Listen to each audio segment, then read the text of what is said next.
Amazon के घने जंगल के चंदवा ने सूरज की रोशनी को निगल लिया था, जिससे हवा नम और घनी हो गई थी। लियो हमेशा व्यावहारिक अपने माथे से पसीना पोंछ रहा था, जबकि फिन सपने देखने वाला पत्तियों में गहरा धांसता जा रहा था। उसकी आंखें उम्मीद से चौड़ी थीं। वे दो दोस्त रोमांच की तलाश में थे। उनके बैकपैक आपूर्ति से भरे थे और उनकी आत्माएं साझा इतिहास से हल्की थीं। वे गलती से उस पर ठोकर खा गए चट्टान की सतह में एक गहरी दरार जो बैलों से आधी छिपी हुई थी। यह एक गुफा थी, संकरी और नम। अंदर एक नक्काशीदार पत्थर के आसन पर सूखे जानवर की खाल का एक लिपटा हुआ स्क्रॉल रखा था। फिन के हाथ कांप रहे थे जब उसने नक्शा खोला। यह एक सामान्य नक्शा नहीं था। यह प्रतीकों और प्राचीन चिन्हों का एक रहस्यमय मिश्रण था, जो पौराणिक सूर्यमणि की ओर एक यात्रा का विवरण दे रहा था।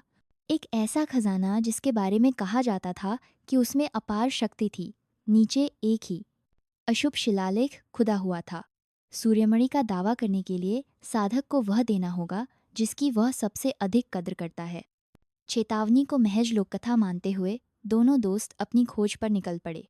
उनकी यात्रा थका देने वाली थी। उन्होंने विश्वासघाती घाटियों को पार किया और लगातार कीड़ों से लड़े। अथक यात्रा के दिनों के बाद नक्शा उन्हें एक संकीर्ण नदी तक ले गया। एक अदृश्य बाधा ने उनका रास्ता रोक दिया।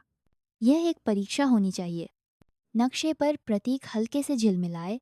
उन्हें पार करने के लिए एक बलिदान की आवश्यकता थी। सूर्यमणि एक कीमत की मांग कर रहा था। फिन ने अपने पैक में हाथ डाला और एक छोटी चमड़े की बंधी हुई पत्रिका निकाली। उसके सपनों, कविताओं और रेखाचित्रों का संग्रह। यह उसकी सबसे प्यारी संपत्ति थी, उसके आंतरिक जीवन का एक रिकॉर्ड। वह केवल एक क्षण के लिए हिचकिचाया, फिर उसे उफनती नदी में फेंक दिया। पत्रिका तुरंत घुल गई और बाधा झिलमिलाकर गायब हो गई। वे पार कर गए, लेकिन उनके बीच की हवा एक शांत तनाव से भारी थी। फिन ने अपने सपनों का बलिदान कर दिया था। लियो ने उसे ऐसा करते देखा था। नक्शा उन्हें आगे ले गया, झाड़ियों से ढके खंडहरों की एक विश्वासघाती भूल भुलैया में गहरा। वे पेट्रिफाइड लकड़ी के एक ऊंचे द्वार तक पहुंचे। फिर से रास्ता अवरुद्ध था। इस बार यह एक शारीरिक बलिदान मांग रहा है, हमारी ताकत का कुछ हिस्सा। लियो एक प्रसिद्ध मूर्तिकार था। उसके हाथ अविश्वसनीय सटीकता में सक्षम थे। बिना एक शब्द कहे उसने अपनी नक्काशी वाली चाकू ली और अपनी हथेली पर एक गहरा, दर्दनाक कट लगाया। खून पत्थर की दहलीज पर टपक गया। द्वार कराहते हुए खुल गया, जिससे सूर्यमणि के कक्ष का अंतिम मार्ग प्रकट हुआ। वे सूर्यमणि के सामने खड़े थे, जो कक्ष के बीच में सुनहरे प्रकाश से स्पंदित हो रहा था। लेकिन एक छिलमिलाती बाधा ने इसे घेर रखा था, जो दूसरों से कहीं अधिक मजबूत थी। अंतिम शिलालेख उसके नीचे फर्श पर चमक रहा था। सूर्यमणि बंधन की मांग करता है। फिन और लियो ने एक दूसरे को देखा। उनके चेहरे थकान और उनके बलिदानों के भूतों से खुदे हुए थे। सूर्यमणि को कोई संपत्ति या शारीरिक घाव नहीं चाहिए था। वह वही चीज चाहता था जो उन्हें यहाँ लाई थी, उनकी दोस्ती। यह एहसास उन्हें एक शारीरिक आघात की तरह लगा। खजाने का रास्ता उनकी दोस्ती के क्षरण से बना था।